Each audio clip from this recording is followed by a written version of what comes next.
आजकल बहुत दिन हो गए अलार्म क्लॉक नहीं बजी।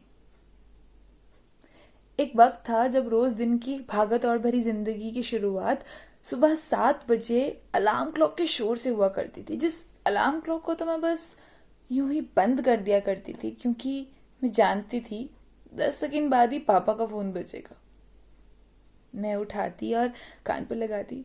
पापा की आवाज़, अरे जल्दी उठ जा, अगर आज ऑफिस जाने में लेट हुआ ना तो फिर से लेट पंच होगा और बॉस सैलरी काट लेगा। मैं उठती और नहाने को दौड़ती। उसके बाद भोला भैया की बाहर से आवाज़ कि दीदी जल्दी आके खाना ले लो वरना खाना खत्म हो जाएगा। रूममेट से फिर से लड़ाई होने कि अगर आज टॉवल बेड पर छोड़ के गई ना तो फिर से तेरा टॉवल बाहर फेंक दूंगी और साथ में आज तुझे भी फेंक दूंगी। ऑफिस पहुंचते ही बॉस ने उसी तीखी सी नज़र और एक बड़ी सी स्माइल से देखा और बोला, आज लेट कैसे हो गई miss? By the way, nice scarf. Team leader ने फिर से मुझ पर चिल्लाया, Arpit again late? Let it be, the Faridabad client is coming today at 1 p.m. Okay, and you have to complete all the presentations by yourself, and this task has to be completed before 11 a.m. Okay, do you get me? Do you get me? जैसे ही अपनी seat पर बैठती थी, दिन की इस खट्टी मीठी शुरुआत में खुद को बहुत बेचैन पाती थी। मैं सपने लिया करती थी कि यार बस यार थक गई हूं मैं,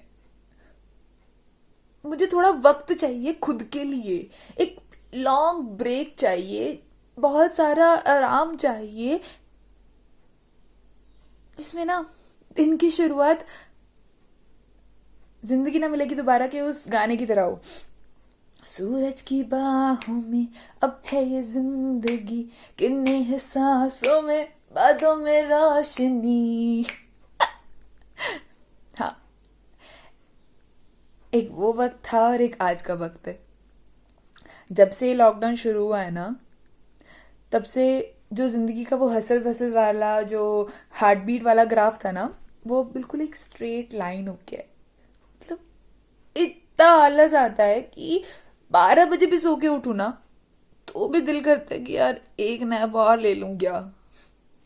कुछ है ही नहीं। आज बात करने को वक्त बहुत है। हालांकि सुबह का पानी गर्म करना भी मेरा ही जिम्मा है और रात को बर्तन तक मेरा ही जिम्मा है। माँ का इस लॉकडाउन से अलग ही टास्क है। वो चाहती हैं जब तक लॉकडाउन एंड हो तब तक मैं प्रॉपर वाइफ मटेरियल बन चुकी होनी चाहिए। वैसे भी कांता आंटी तो आ नहीं रही हैं, तो उनको एक नई कांता आंटी मिल गई हैं। घर के छोटे बड़े कामों में थोड़ा हाथ बटा दिया करती हूँ उनका। बॉयफ्रेंड का कॉल आता है ना तो पूछता है, बेबी खाने में क्या खाया? मैं बोलती हूँ मटर पुलाव। 30 सेकंड के सन्नाटे के बाद खुद फोन कट कर देता है, क्योंकि नया सुनाने को ना मेरे पास कुछ है और ना उसके पास।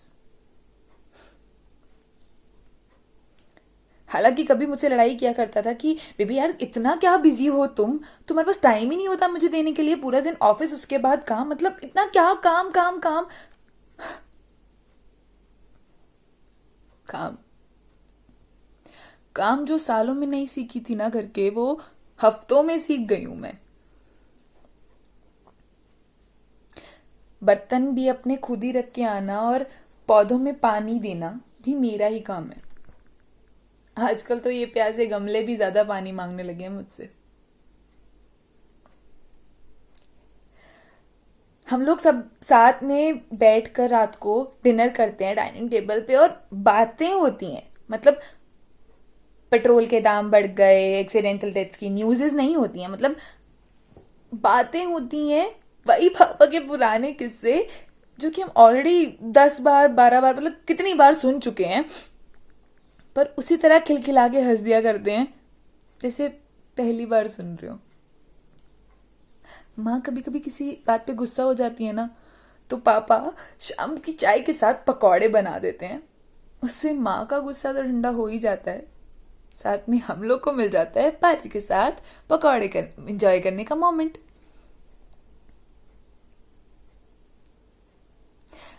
आजकल पजामों से दोस्ती कर ली है मैंने। इतनी भूख लग दिया रात को कि वेट पुट ऑन कर लिया है मैंने। लाइक फ्रिज का दरवाजा मैं इंस्टाग्राम से ज्यादा खोलती हूँ। उस मोमेंट पे फील होता है यार कितनी खाली सी हो गई है जिंदगी, मतलब कुछ है ही नहीं। मतलब ये भी कोई जिंदगी है? लाइक ना ऑफिस की चिक चिक, ना अलार्म का शोर, ना कलीग से लड़ाई, ना अलार्म ये दरवाजे की घंटी, मतलब कुछ है ही नहीं। सब पीसफुल, सब गुड गुड। कि तभी मुझे अलार्म क्लॉक की घंटी सुनाई दी। मैंने उसे हाथ मार के यूं ही बंद कर दिया। 10 सेकंड बाद ही मुझे एक फोन कॉल आया। मैं घबरा कर उठी। आपको शायद ऑड लग रहा होगा कि मैं एक फोन कॉल से घबरा क्यों गई। बहुत दिन हो गए किसी ने मुझे सुबह 7 बजे फोन नहीं किया। जैसे जैसे उस फोन की घंटी बढ़ रही थी मेरी हार्ट बीट बढ़ रही थी यार। मतलब मेरे हाथ कांप रहे थे और मैं उसको फोन को उठाने की कोशिश कर रही थी पर मैं उठा नहीं पा रही थी। मैंने कैसे तैसे हिम्मत जुटाकर उसे उठाया और बहुत मुश्किल से उसे पिक किया और कान पर लगाया कि मुझे वही सब बातें फिर से सुनाई देने लगी। और जल्दी उठ जा वरना फिर से लेट पंच होगा और बॉस सैलरी काट लेगा। अगर आज टॉवल बेड पर छोड़ के गई ना तो फिर से तेरा टॉवल भी बाहर फेंक दूंगी और तुझे भी बाहर फेंक दूंगी। दीदी जल्दी आके खाना ले लो ना, this task has to be completed before 11 AM। Arshpreet, do you get it? Okay, do you get it?